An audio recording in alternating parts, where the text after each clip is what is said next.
जैसे last class में कुछ टर्म्स इंट्रोड्यूस किया गया था कि यूनियन क्या होता है, इंटरसेक्शन क्या होता है। फिर यूनियन का मतलब यूनियन का मतलब और, जिसका साइन ऐसे लिखते हैं। इंटरसेक्शन का मतलब एंड, जिसका साइन इस तरह से होता है। जैसे एक और कंसेप्ट बताया गया था कि ए यूनियन बी है। कोई अगर इसके अंदर एलिमेंट है, मान लेते हैं कि एक्स अगर इस सेट के अंदर बिलोंग करता है, तो हम ये लिखते हैं कि एक्स बिलोंग्स टू ए और एक्स बिलोंग्स टू बी। मतलब या तो एक्स ए में आ रहा होगा या तो एक्स बी में आ रहा होगा। सेकेंडली एक्स बिलोंग्स टू अगर ए इंटरसेक्शन बी है, इसका मतलब या तो एक्स ए से बिलोंग कर रहा होगा एंड या तो एक्स बी से बिलोंग कर रहा होगा।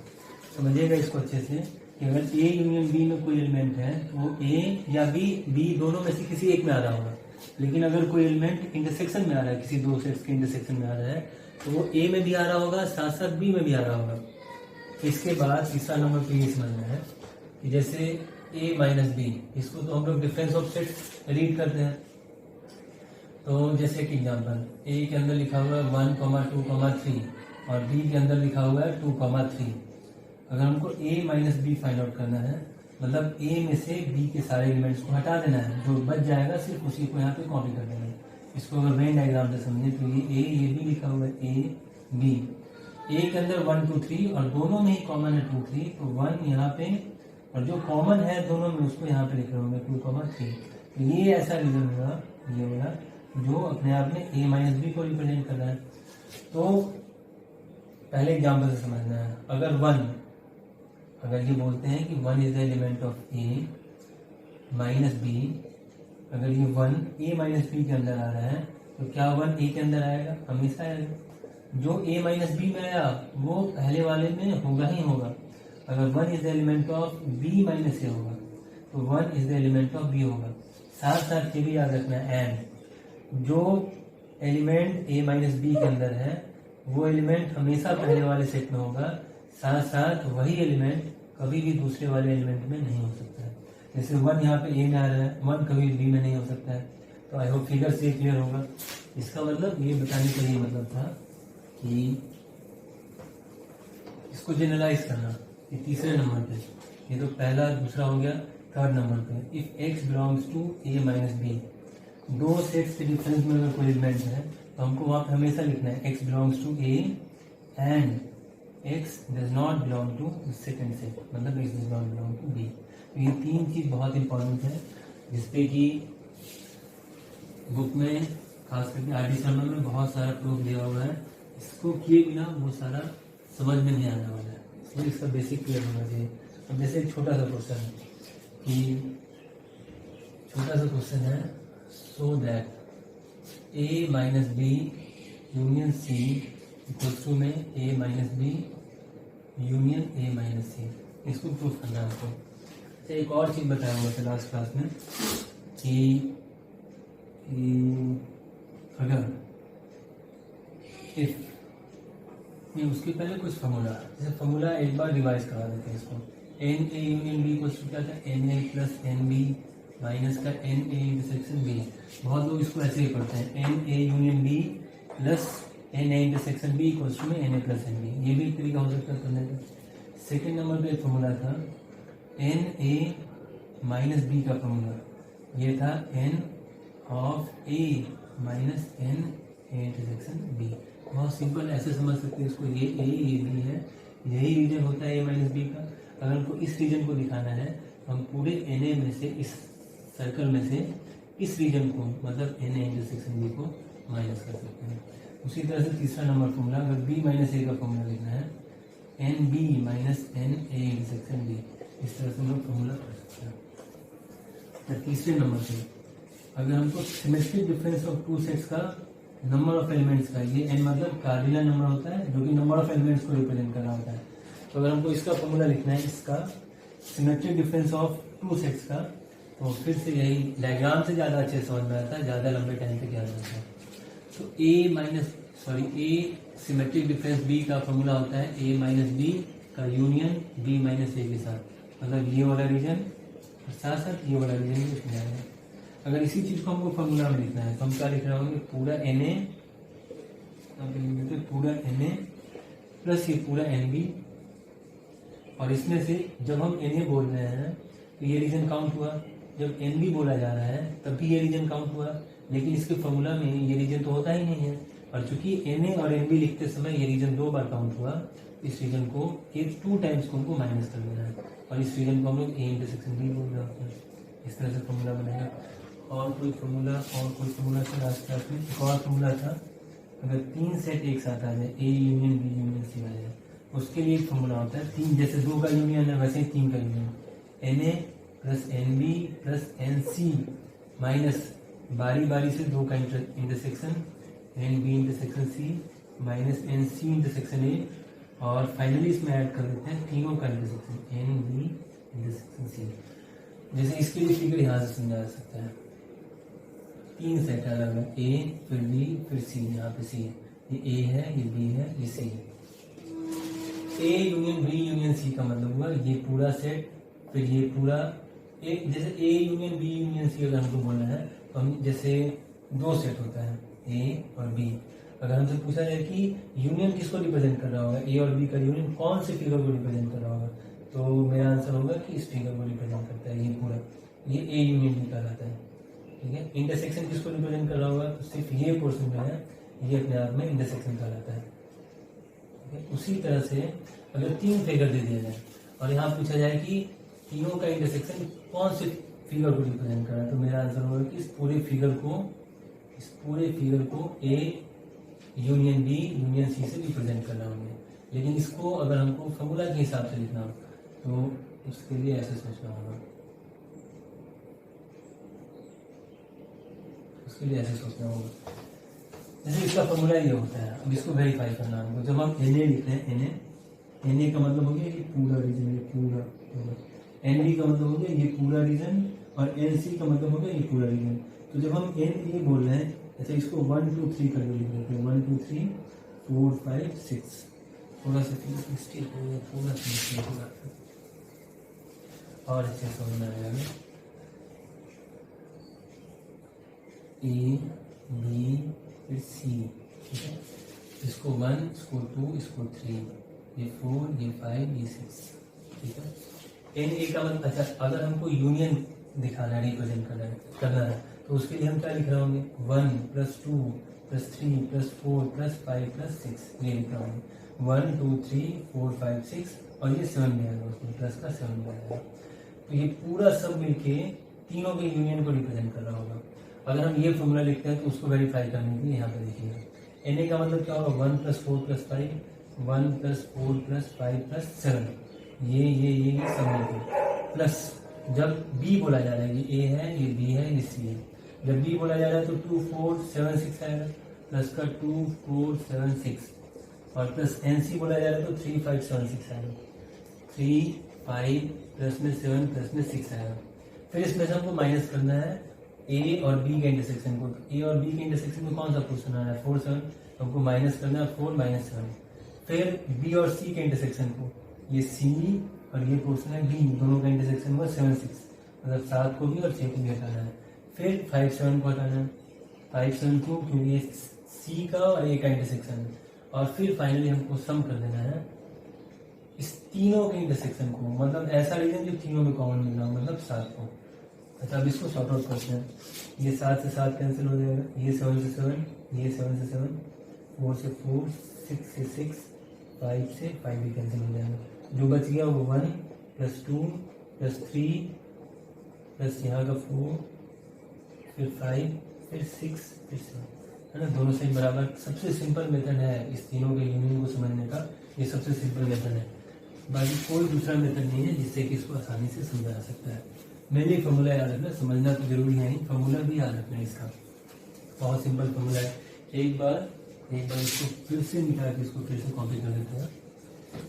फॉर्मूला है n A union B union C का फॉर्मूला, एन ए प्लस में एन बी प्लस में एन सी माइनस का दो का पेयर लगा के intersection n B intersection C minus n C intersection A, और फिर सम कर देना तीनों के इंटरसेक्शन को एक साथ, एन बी इंटरसेक्शन सी, ठीक है। अच्छा और कोई फॉर्मूला, फॉर्मूला अच्छा जैसे दिमाग में आएगा उसका फॉर्मूला बताएंगे। बाकी इसको हटाते हैं अभी।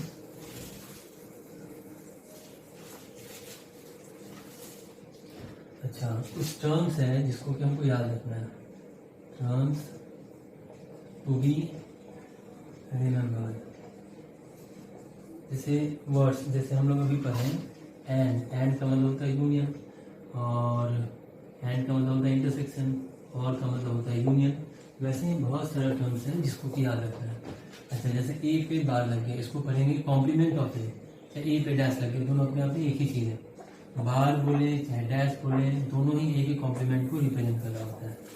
पहला नंबर पे याद रखना है, ए बार लिखा हुआ है, इसका मतलब होता है नॉट ए, मतलब ए को कंसीडर नहीं करना है। सेकेंड नंबर पे ए यूनियन बी है, इसका मतलब होता है ए और बी, या एटलीस्ट ए और बी, कम से कम ए, कम से कम दोनों में से एक, चाहे ये हो जाए चाहे ये मिल जाए चाहे दोनों मिल जाए, यूनियन का ये मतलब होता है। तीसरे नंबर पे ए इंटरसेक्शन बी, इंटरसेक्शन का मतलब होता है ए एंड बी, है ना। चौथे नंबर पे ए इंटरसेक्शन बी डैश, इसका मतलब समझ बहुत इंपॉर्टेंट है। ए इंटरसेक्शन बी डैश का मतलब होता है कि ए हो लेकिन बी नहीं हो। जैसे बहुत सारा वर्ड प्रॉब्लम आएगा, उसमें ये लिखा रहेगा कि कितना सारा ऐसा स्टूडेंट्स है जो मैथ्स तो पढ़ रहा है लेकिन केमिस्ट्री नहीं पढ़ता है, उसको हम लोग सेट के फॉर्म में ऐसे रिप्रेजेंट कर रहे होंगे। How many students are there who study maths but not chemistry, उसको रिप्रेजेंट करने का ये तरीका होगा। अच्छा, यहाँ पे इसको वर्ड में कैसे लिखा जाएगा, ए बट नॉट बी। उसी तरह से ये भी बोल सकते हैं बी बट नॉट ए होगा, तो पांचवें नंबर पे ये भी लिख सकते हैं B but not A, not A, B but not A. अच्छा, सिक्स नंबर पे और नाइदर ए नॉर बी, न सॉरी गलती निकाली, इसको जैसा लिखना चाहिए था, नीदर ए नॉर बी, इसको रिप्रेजेंट करने का तरीका होगा। जैसे यहाँ ए है लेकिन बी नहीं है, बी है लेकिन ए नहीं है, इसमें क्या लिखा गया, न ए है साथ साथ न बी है, न ए है और न बी है ना। इंटरसेक्शन का मतलब और, न ए है और न बी है, इस तरह से समझ इसको। और 5 6 7, सातवें नंबर पे आ गया at least one of A B और सी, उसको रिप्रेजेंट करने का तरीका होगा A union B union C. 11th में मेरे हिसाब से इतना ही अभी काम का है, बाकी 12th में पढ़ना होता है, उसको अभी बताने से कोई फायदा नहीं। इसको एक बार कॉपी कर लीजिएगा सब पर।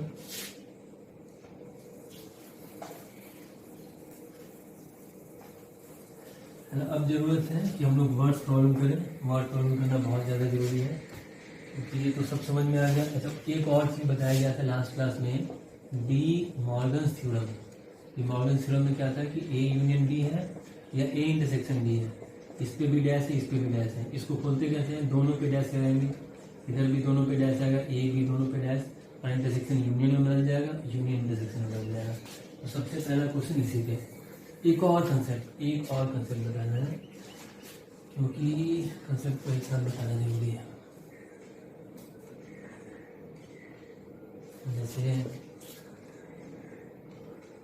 जैसे मान लेते हैं कि ए के अंदर लिखा हुआ 1,2,3, बी के अंदर लिखा हुआ है 2,3, ठीक है। तो और एक यूनिवर्सल सेट अपने से डिफाइन कर देते हैं, यूनिवर्सल सेट जिसके अंदर लिखा हुआ 1,2,3,4, और हमसे अगर पूछा जाए कि ए यूनियन बी बताइए, तो आंसर कितना हो जाएगा 1,2,3। अब ये मान के चला जा रहा है कि हर एक को यूनियन निकालने आता है, हर एक को मालूम है कि यूनिवर्सल सेट क्या होता है, ठीक है। ये हो गया ए यूनियन बी 1 2 3, क्योंकि दोनों कॉमन है तो उसको एक ही बार लिखा होगा। अब यहाँ पे ये बताना है कि क्या इस क्वेश्चन के हिसाब से जो यूनियन बना, ये जो बना सेट, वो उसका नंबर ऑफ एलिमेंट्स क्या यूनिवर्सल सेट के नंबर ऑफ एलिमेंट से कम है। तो हाँ है, देखने ही से लग रहा है 1 2 3 इसमें 3 ही एलिमेंट, इसमें 4 है। हम ये बोल सकते हैं कि number of elements in A union B is less than number of elements in universal set. Now there may be a situation, for example, a equals to 1 2 3, b equals to suppose 2 3 and 4, and now in universal set we have 1, 2, 3, 4, 5. We have 5 elements. Now if I have to calculate A union B, then the answer would be 1, 2, 3, 4. And यहाँ से इसको हटाया जाता है, ठीक है, ये इतना ही मानते हैं इसको, बस एक सिचुएशन बताया जा रहा है. इन A यूनियन B आया है 1, 2, 3, 4. In universal set also we have 1, 2, 3, 4. इसको देखते हुए हम लोग क्या बोल सकते हैं कि number of elements in A union B is equal to number of elements in universal set. So there might be case when the number of elements in union is less than number of elements in universal set. और एक case ऐसा भी हो सकता है कि जब union का number of elements universal set के नंबर ऑफ एलिमेंट्स के बराबर होगा. इसका मतलब अगर हम दोनों सिचुएशन को, बाकी तीसरा कोई सिचुएशन नहीं हो सकता है. अगर हम इन दोनों सिचुएशन को एक बार मिला के देखें तो हम क्या लिख सकते हैं, एन ए यूनियन बी या तो छोटा होगा या बराबर होगा number of elements in universal set के. तो ये फोर्थ नंबर जो भी फॉर्मूला लिखा गया इसके पहले, उसी के नीचे ये इंपॉर्टेंट फॉर्मूला में नोट कर लीजिएगा कि यूनियन का नंबर ऑफ एलिमेंट्स हमेशा कम या बराबर होता है यूनिवर्सल सेट के नंबर ऑफ एलिमेंट्स से.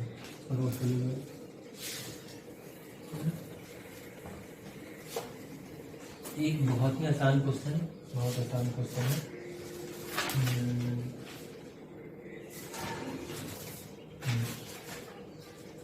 जैसे क्वेश्चन है, इफ एक बहुत इंपॉर्टेंट चीज कि हर एक स्टूडेंट को कम से कम अपने से 10 क्वेश्चन एटलीस्ट लगा लेना हर एक चैप्टर का, कम से कम हर एक टॉपिक का, तब जाके कंसेप्ट क्लियर होता है. और n A intersection B is given as 100. Now we have to find out A dash intersection B dash. कुछ भी फॉर्मूला में कुछ भी दिया जाए, ये पूछा जाए एन ए माइनस बी कितना होगा, ये पूछा जाए n A intersection B dash कितना होगा, कुछ भी पूछा जाए हम लोग बता सकते हैं. ये फर्स्ट क्वेश्चन, ये सेकंड क्वेश्चन, ये थर्ड क्वेश्चन. ध्यान देना है यहाँ पे, ये यूनिवर्सल सेट है, ये ए सेट है, ये बी सेट है, और ये दोनों का इंटरसेक्शन है. अब ये अभी जस्ट बताएंगे कि ये भी जस्ट बताएंगे ये वाला कि ये डी मॉर्गन फॉर्मूला पे सेट है. अभी डी मॉर्गन फॉर्मूला क्या लिखा है कि अगर ए यूनियन बी हो, दोनों पे डैश लगा हो, ये डैश दोनों पे डिस्ट्रीब्यूट होगा और यहाँ पे इंटरसेक्शन का साइन होगा. मैथ्स में अगर 1 + 2 + 3 = 5, 6 लिखा हुआ है, तो मैथ्स में हर एक स्टेटमेंट को तभी हम लोग ट्रू बोलते हैं जब हम LHS से RHS जा पाए और फिर वापस RHS से LHS के पास आ जाए, तभी ये हर एक स्टेटमेंट मैथ में ट्रू कहलाता है. अगर तभी हम उसको प्रूफ मान सकते हैं, सही मान सकते हैं. तो अगर इससे यहाँ तक जाना ठीक है तो इससे हम वापस भी आ सकते हैं. मतलब अगर इसके जगह पे ये लिखा जा सकता है तो इसके जगह पे वापस ये भी लिखा जा सकता है. अभी मेरे पास क्वेश्चन में इसी का डिमांड है तो इसके जगह पे हम इसको लिख सकते हैं. मतलब इसके जगह पे लिखा जा सकता है एन ए यूनियन बी पूरे पे डैश. ठीक है, ये तो एक चीज हो गया. फिर दूसरा नंबर, हर एक मतलब एक ही क्वेश्चन में आपको लगभग हर एक फॉर्मूला का भी काम आ सकता है. किसी भी सेट का अगर हम कॉम्प्लीमेंट फाइंड आउट करना है तो यूनिवर्सल सेट में से उस सेट को माइनस कर देते हैं.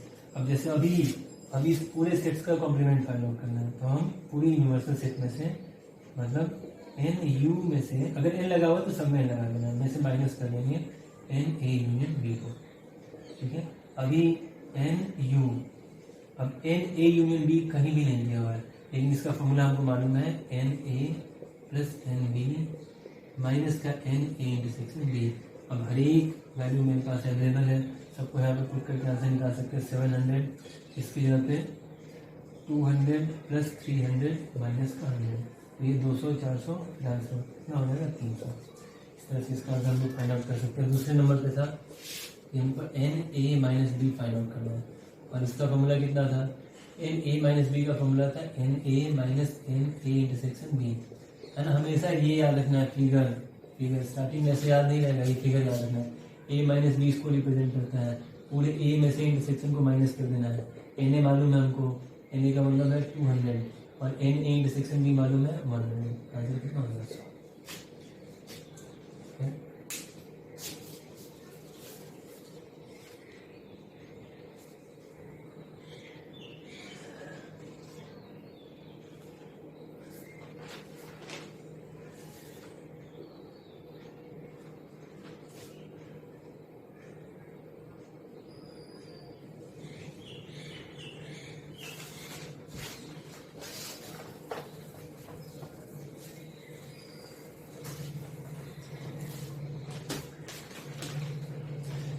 नेक्स्ट क्वेश्चन है, अगला क्वेश्चन है क्वेश्चन नंबर 2।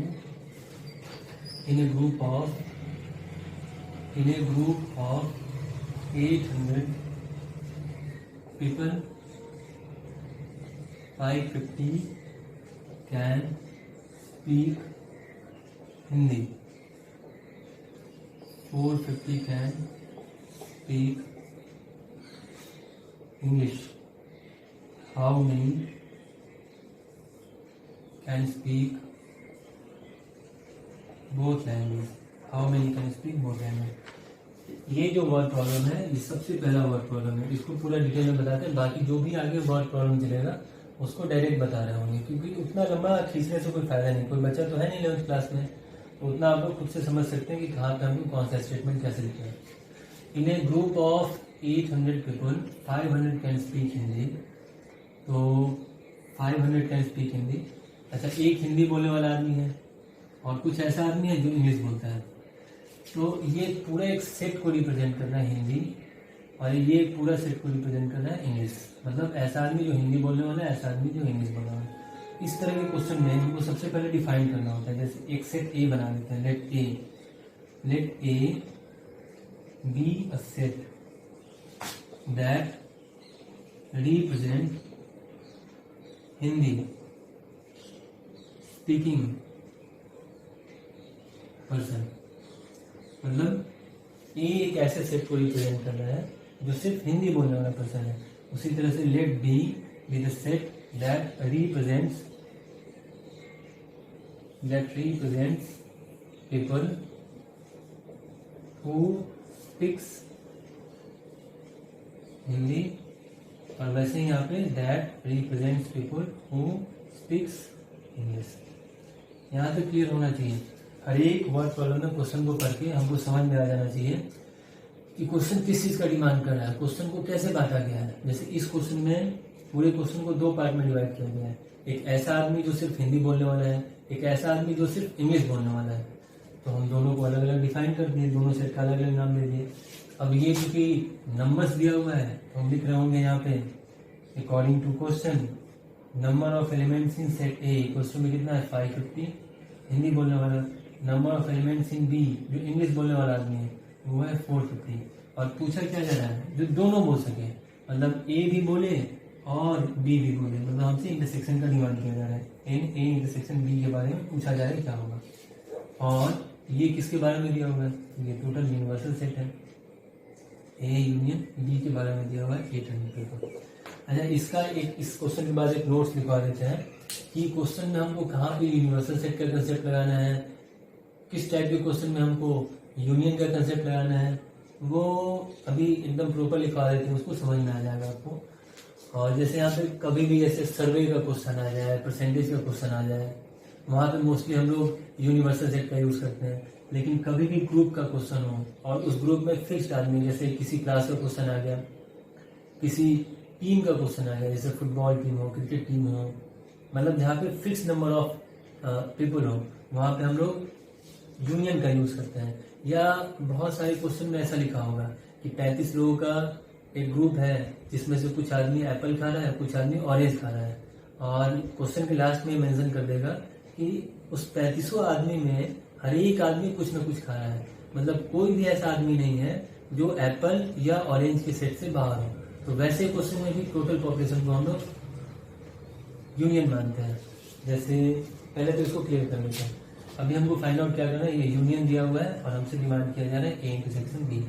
तो ए इंटरसेक्शन बी का फॉर्मूला क्या होता है, एन ए प्लस में एन बी, और इसमें से घटा देना हमको यूनियन को। अगर यहाँ इंटरसेक्शन है तो यहाँ यूनियन आएगा, यहाँ यूनियन है तो यहाँ इंटरसेक्शन आ जाएगा। अब यहाँ पे कितना लिखा हुआ है 550 प्लस में 450 माइनस का 800, तो ये 9 फिर 10 कितना आंसर हो गया 200। इस तरह से इस क्वेश्चन का आंसर हो गया 200। Means out of 800 people 200 people are there who can speak both Hindi and English. इस तरह से लास्ट में आप वर्ड भी लिख सकते हैं, ठीक है।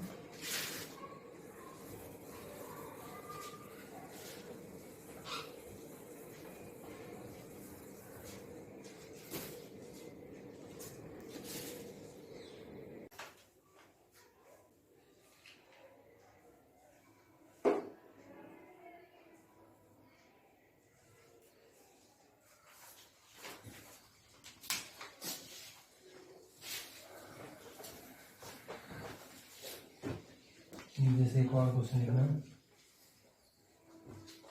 In A class of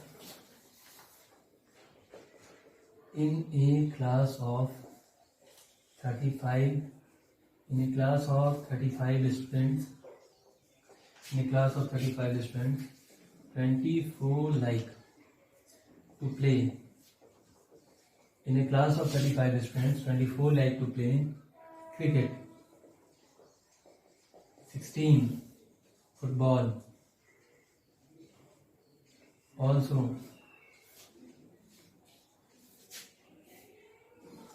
each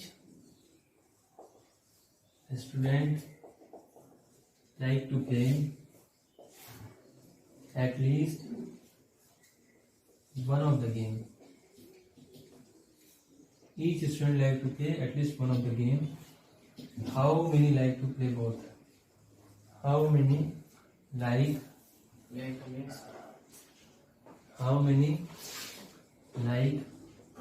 to play both?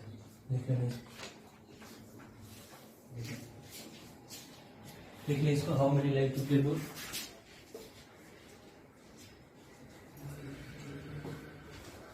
खाली लिख के रखो, बस हम ही बताते हैं इसको. क्या समझ में आया? किसी क्लास में 35 स्टूडेंट है, उसमें से 24 ऐसा लड़का है जो सिर्फ क्रिकेट खेलता है, और 16 ऐसा है जो सिर्फ नहीं लिखा हुआ है, ओनली नहीं लिखा हुआ है, 24 ऐसा है जो क्रिकेट खेलता है, 16 ऐसा है जो फुटबॉल खेलता है. And also each student like to play at least one of the game. ये लाइन बहुत इंपॉर्टेंट है. एक तो जो पहले ही नोट लिखवा दिया गया कि क्लास का क्वेश्चन है, तो जो टोटल स्ट्रेंथ है उसको यूनियन मान लेना है, और वहां से भी नहीं समझ में आया तो इस लाइन से समझ में आ जाना चाहिए कि also each student like to play at least one of the game. मतलब कोई भी स्टूडेंट ऐसा नहीं होगा जो बैठा हुआ है खाली, कोई ना कोई गेम खेल रहा होगा. अब जैसे इसको इससे समझना अगर वेन डायग्राम से, तो ये है क्रिकेट, ये क्रिकेट के लिए है, ये है फुटबॉल के लिए है.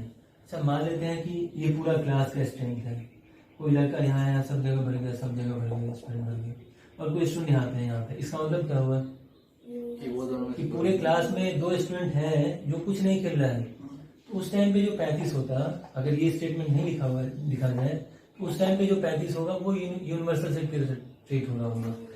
इस यूनिवर्सल सेट में 2 सेट आ रहा है, क्रिकेट का, एक फुटबॉल का. तो जो स्टूडेंट इसमें, चाहे इसमें इस पूरे रीजन में आ गए, दोनों सर्किल के रीजन में, वो तो ए या बी में चला जाएगा, और जो रेस्ट स्टूडेंट हो गया वो किस में चला जाएगा, इसके बाहर चला गया, मतलब वो यूनिवर्सल सेट में काउंट हो रहा होगा. इसलिए इसको उस केस में यूनिवर्सल सेट बोल रहे होते हैं, लेकिन अभी के स्टेटमेंट के हिसाब से इसको क्या बोल रहे होंगे, यूनियन बोल रहे होंगे, क्योंकि ये स्टूडेंट यहाँ नहीं बैठ के यहाँ बैठा हुआ है, ये स्टूडेंट यहाँ नहीं बैठ के यहाँ बैठा हुआ है. समझ में आ रहा होगा? और समझना अच्छे से. जैसे भी क्या लिख सकते हैं इसमें, n A union B equals to में 35. अच्छा, ए किसको डिनोट कर रहे हैं? A is the set that denotes the number of student who plays cricket, and similarly B represents the set that play football. ठीक है, तो एन ए यूनियन भी 35 दिया हुआ है, साथ साथ एन ए कितना दिया हुआ है, 24. अच्छा, फिर एन बी कितना दिया हुआ है, 16. ठीक है. अच्छा, पूछा क्या जाए, how many like to play both, मतलब एन ए इंटरसेक्शन बी पूछा है, बहुत हल्का है. एन ए इंटरसेक्शन बी कितना हो जाएगा, एन ए प्लस में एन बी माइनस का यूनियन, मतलब 35. ये टोटल कितना, 40 में से 35 के नोट करने के लिए.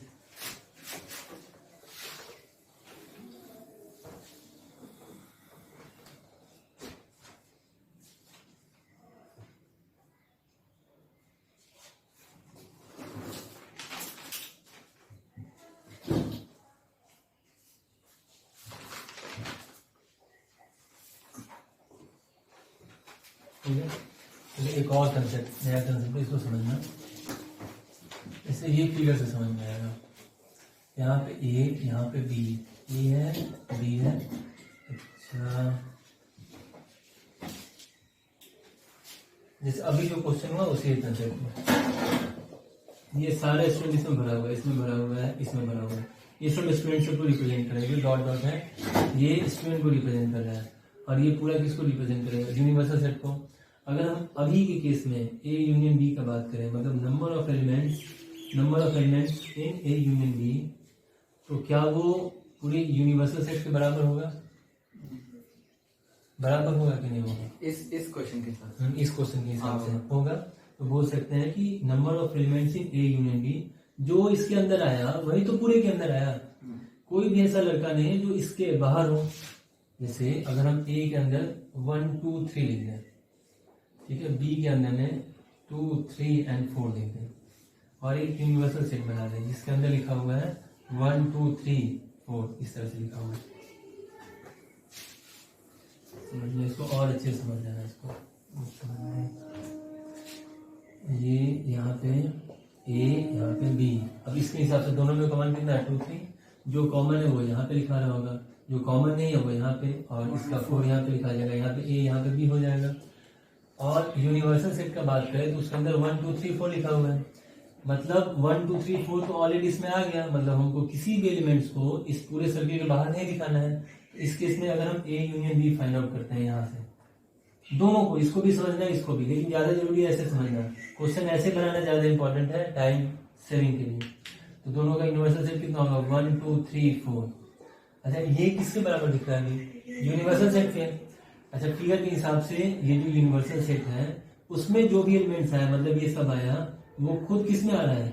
यूनियन में। तो हम बोल सकते हैं कि एन ए यूनियन बी जो होगा वो अभी के केस में यूनिवर्सल सेट के बराबर है। मान लेते हैं कि यहाँ पे 5 भी लिखा होता, 5 भी लिखा हुआ होता, तो 5 को तो ना हम इसमें बना सकते थे ना इसमें बना सकते थे। उस केस में 5 को कहाँ बनाना पड़ता है? यहाँ पे। तो इस केस के लिए जब यहाँ पे 5 लिखा जा रहा है तो जो number of elements in A union B होगा 1 2 3 4। ए यूनियन बी में 4 एलिमेंट है, लेकिन यूनिवर्सल सेट में कितना एलिमेंट है? 5। 1 2 3 4 5 यूनिवर्सल सेट मतलब पूरा एक साथ। तो उस केस में ये क्या हो जाएगा? कम हो जाएगा, लेस हो जाएगा। Number of elements in A union B will be less than number of elements in universal set. आ रहा है समझ में?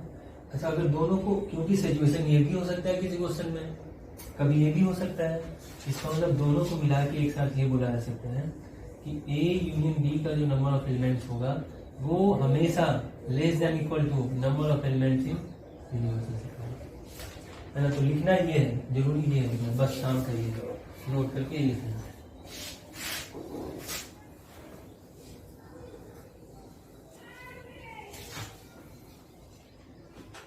है ना, इसी पे क्वेश्चन बहुत बहुत अच्छा क्वेश्चन है ये।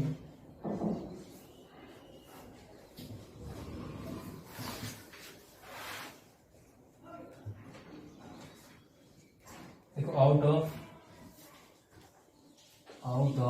500 car owners, out of 500 car owners investigated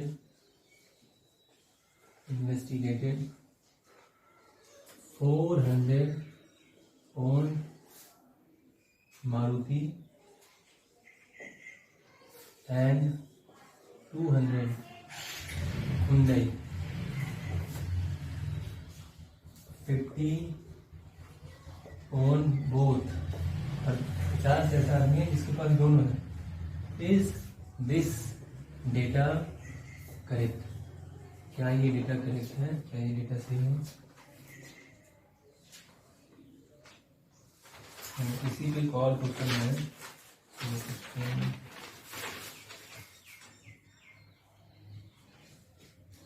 call question इसी पे।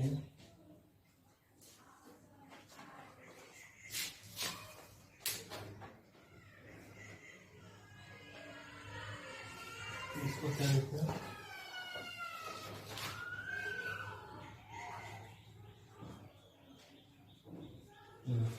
चलो देखो, अब इसको बना के कॉल क्वेश्चन इसीलिए।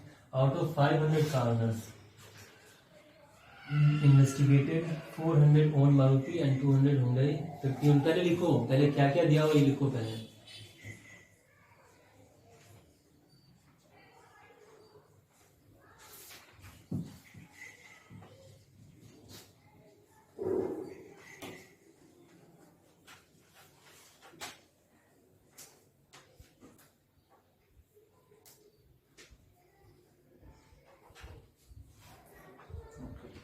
नॉट करेक्ट कैसे? पहले जैसे अभी क्वेश्चन में दो तरह का आदमी है इसमें। एक ऐसा आदमी है जो इन्वेस्टिगेटेड 400 मारुति, एक मारुति रखने वाला आदमी है, हुंडई कार रखने वाला आदमी है। तो मान लेते हैं कि number of elements in M, मानना क्या इसको एम एक्सेट मान लेते हैं जिसके अंदर नंबर ऑफ एलिमेंट्स कितना 400 है। वैसे ही number of elements in Hyundai car कितना हो जाएगा 200 हो जाएगा। इसको क्या माने? अच्छा 50 ऐसा है जो दोनों रखना है, मतलब यूनियन के इंटरसेक्शन एच इक्वल टू कितना 50। अच्छा इसको अब क्या माने? अच्छा एक मिनट, इसको यूनियन मान लेते हैं, एम यूनियन एच बराबर में 500 कर लेते हैं। अगर इस तीनों के हिसाब से फॉर्मूला लगाए, मतलब अगर हम ए यूनियन एम यूनियन अगर एच फाइंड आउट करना चाहते हैं तो इस दोनों का सम होगा 600, उसमें से घट जाएगा इंटरसेक्शन, मतलब कितना हो जाएगा 50, मतलब ये 550 आ जाएगा। इसका मतलब यूनियन 550 के बराबर आ रहा है और ये टोटल आदमी कितना है 500 है। इसका मतलब ये और ये दोनों मैच नहीं हो रहा है, ये इसके बराबर हो सकता था। समझना कैसा, ये जो 3 डेटा अवेलेबल है मेरे पास उसके हिसाब से यूनियन का वैल्यू कितना है 550, लेकिन 550 क्या होता है दोनों को मिला के, लेकिन मेरे पास तो टोटल आदमी ही है 500। अगर टोटल आदमी 500 है तो आंसर 550 आ रहा है, इसका मतलब कुछ डेटा गलती दिया हुआ है। जो भी हो, लेकिन अभी जो डेटा दिया है उसके हिसाब से बात करना हमको। अगर यहाँ पे 50 लिखा हुआ है तो इसके हिसाब से आंसर तो गलती हो जाएगा। इसका मतलब जो क्वेश्चन में दिया हुआ है यूनियन 500 और मेरे पास जो आंसर आ रहा है गिवन डेटा के हिसाब से 550, क्योंकि ये दोनों मैच नहीं हो रहा है तो आंसर क्या हो जाएगा गलती। सही कब होगा? इंटरसेक्शन पे 100 नहीं, वो तो डेटा दिया हुआ है। यहाँ पे अगर 600 होता तो ये सही होता कि नहीं?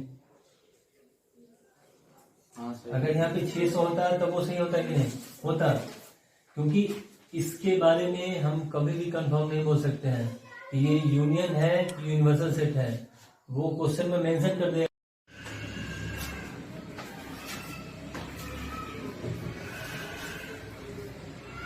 लिखिए इस क्वेश्चन को, ऐसे समझ लेना इस क्वेश्चन को। In a survey that shows 63% of the Americans like cheese whereas 76% like apples, if X% of Americans like both, find the value of X। अच्छा ये क्वेश्चन है परसेंटेज का, क्योंकि परसेंटेज का क्वेश्चन है तो टोटल पॉपुलेशन को हम लोग 100 मान सकते हैं। और क्योंकि क्वेश्चन में कहीं भी ये मेंशन नहीं किया हुआ है कि जितना का जितना पॉपुलेशन है वो या तो चीज या तो एप्पल्स खा ही रहा है, मतलब जैसे मान लेते हैं कि ये टोटल पॉपुलेशन है, ये सब पॉपुलेशन को रिप्रेजेंट कर रहा है, जितना भी डॉट्स है ये सब पॉपुलेशन को रिप्रेजेंट कर रहा है। अब ये पॉपुलेशन खा रहा है चीज, ये पॉपुलेशन खा रहा है एप्पल, तो हो सकता है कुछ पॉपुलेशन छूट जाए। जब ऐसा सिचुएशन होता है कि इसमें और इसके बाहर भी कुछ आदमी चला जाए, उस टाइम पे टोटल पॉपुलेशन को यूनिवर्सल सेट मानते हैं। ठीक है, अभी क्वेश्चन में कहीं भी ये मेंशन नहीं किया गया है कि हर एक आदमी कुछ न कुछ खा ही रहा है। ऐसे केस में हम टोटल पॉपुलेशन को यूनिवर्सल सेट मान के चलते हैं। तो क्वेश्चन में मान लेते हैं कि एप्पल खाने वाले को हम ए से रिप्रेजेंट करते हैं और चीज खाने वाले को ए से रिप्रेजेंट करते हैं, एप्पल खाने वाले को बी से रिप्रेजेंट करते हैं। ठीक है, तो क्वेश्चन में दिया हुआ क्या है, एन ए इक्वल्स टू में 63 and n B equals to में 76 दिया हुआ है। अच्छा फॉर्मूला क्या होता है, n A union B equals to में n A plus n B minus का एन ए इंटरसेक्शन बी। इसके जगह पे कितना आएगा 63 प्लस इसके जगह पे 76। और एक्स ऐसा आदमी है जो दोनों खा रहा है, मतलब एन ए इंटरसेक्शन बी का वैल्यू दे दिया एक्स, मतलब इसके जगह पे हम लोग पुट कर सकते हैं एक्स। ये टोटल हो गया 139 माइनस एक्स। यहाँ तक क्लियर होगा? हमको इसी एक्स का वैल्यू फाइंड आउट करना है। अगर क्वेश्चन में ये फिक्स कर देता है कि जितना का जितना आदमी है वो कुछ ना कुछ खा ही रहा है, तो हम 100 को क्या मान लेते हैं, यूनियन मान लेते हैं। लेकिन यहाँ पे यूनियन नहीं बोल सकते हैं। अब इस क्वेश्चन में उसका सेट कहीं हो जाएगा, इस क्वेश्चन में वो वाले कंसेप्ट कहीं हो जाएगा जो कि थोड़ा देर पहले बताया गया है कि दो सेट्स का यूनियन हमेशा कम या बराबर होता है यूनिवर्सल सेट से।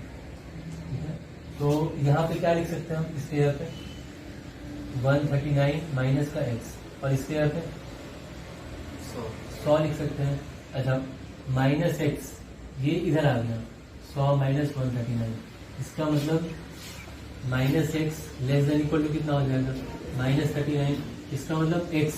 अच्छा, इनइक्वलिटी में एक चीज ध्यान रखना है कि अगर दोनों तरफ का साइन चेंज करते हैं तो इनइक्वलिटी का साइन चेंज हो जाएगा, ये ग्रेटर देन इक्वल टू 39 हो जाएगा, मतलब एक्स किससे बड़ा है, 39 से बड़ा है। इसके अलावा एक और कंसेप्ट का यूज इसमें आएगा, जैसे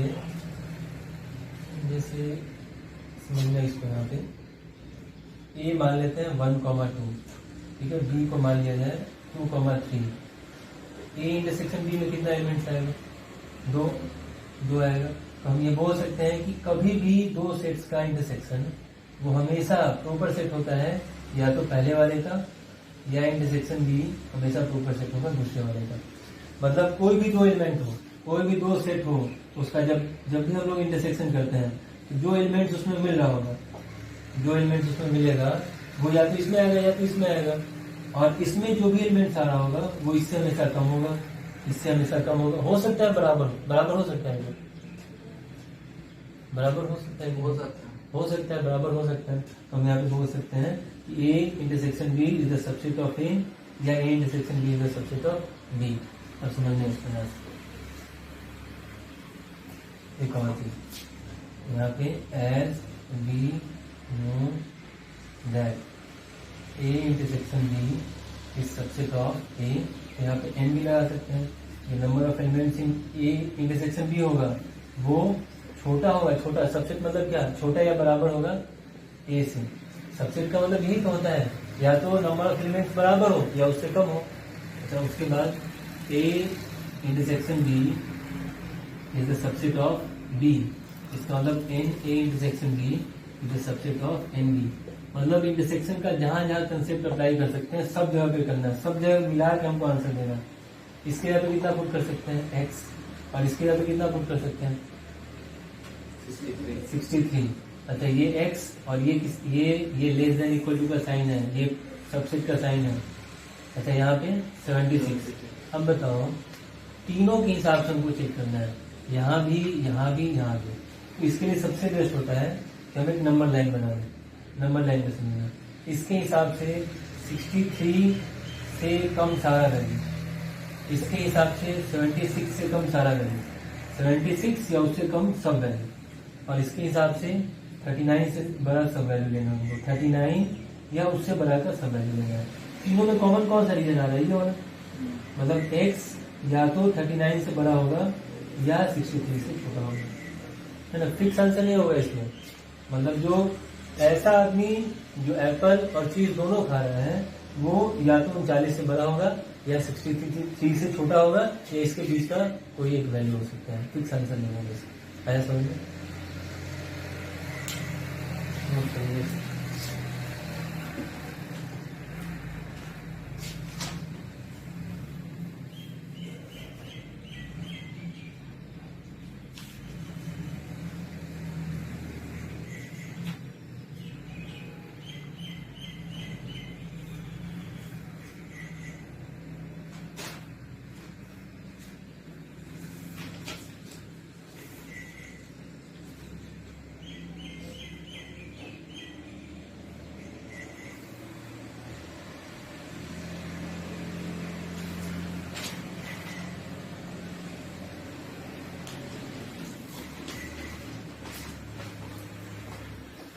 क्या इसको फिर से समझाने की जरूरत है इसको?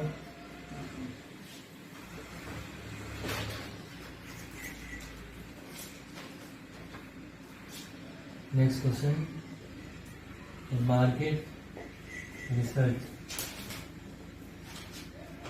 Group conducted a survey of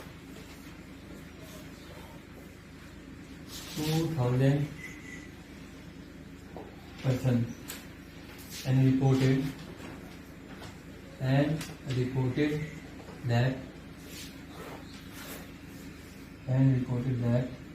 1720 people like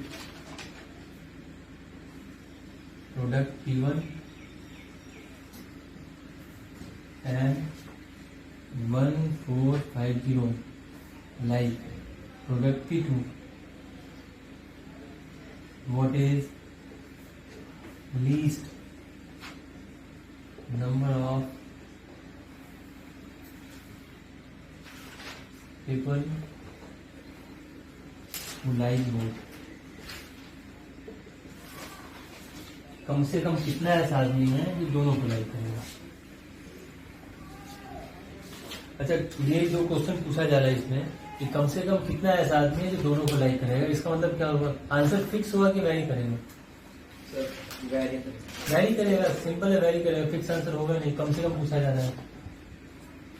तो सबसे पहले तो ग्रुप ऑफ कंडक्टेड सर्वे, सर्वे का क्वेश्चन आ गया है ना। जैसे ही सर्वे का क्वेश्चन आ जाए, जो टोटल पॉपुलेशन है इसको हमको यूनिवर्सल सेट मान लेना है, 2000 हो गया।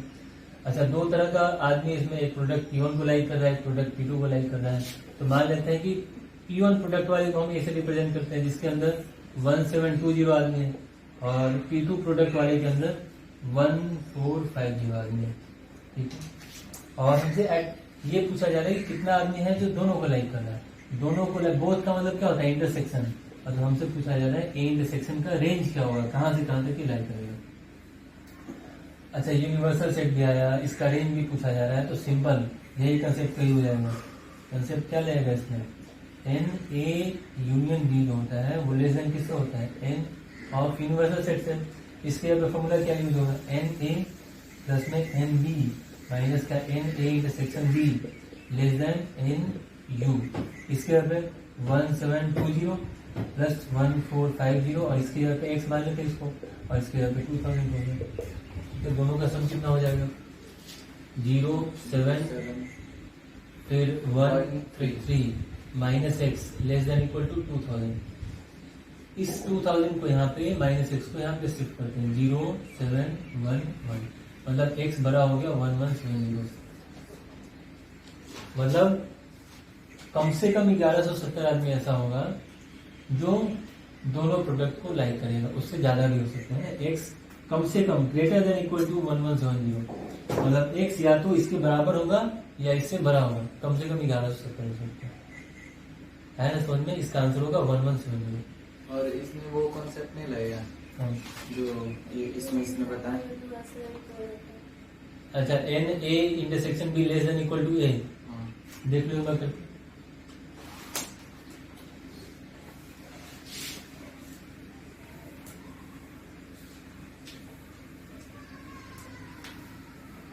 एटलीस्ट में एक ही आंसर होगा, तो इसका आंसर हो जाएगा 1170। अगर उस भी वो कंसेप्ट का भी यूज करते हैं तो यहाँ पे क्या लिखेंगे? A intersection B less than equal to n A, साथ साथ n A intersection B less than equal to n B हो जाएगा।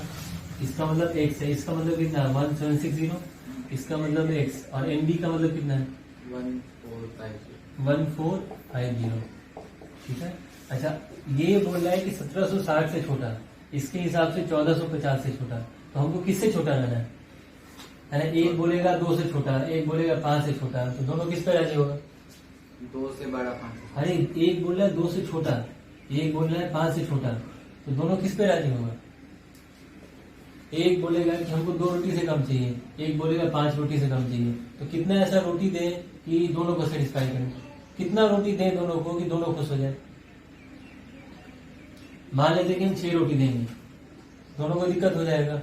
मान लेते हैं कि हम 4 रोटी देते हैं, तो इसको दिक्कत होगा, इसको दिक्कत नहीं होगा, इसको दिक्कत होगा। लेकिन अगर एक ही रोटी दे दे तो ये भी खुश रहेगा, ये भी खुश रहेगा। तो ये तो हो गया बच्चा को समझाने वाला तरीका। नंबर लाइन पे यहाँ 2 यहाँ 5 बनाते हैं। एक बोला है 2 से छोटा सब, एक बोला है 5 से छोटा सब, जहाँ पे दोनों स्क्रीन कॉमन हो जाएगा वही आंसर हो जाएगा। ऐसा समझ में? तो इसके हिसाब से कितना है? 1450 से छोटा सब, और इसके हिसाब से कितना? 1760 से छोटा सब। दोनों का आंसर कहाँ पे मैच कर रहा है? ये होगा। और इसके हिसाब से कितना है? 1170 से बड़ा, 1170 से बड़ा सारा वैल्यू, तीनों यहाँ पे मैच कर रहा है। मतलब एक्स कहाँ से कहाँ तक के बीच में रहेगा? 1170 से 145। तभी क्या हो सबसे छोटा वैल्यू? 1170 को नोट कर लेंगे।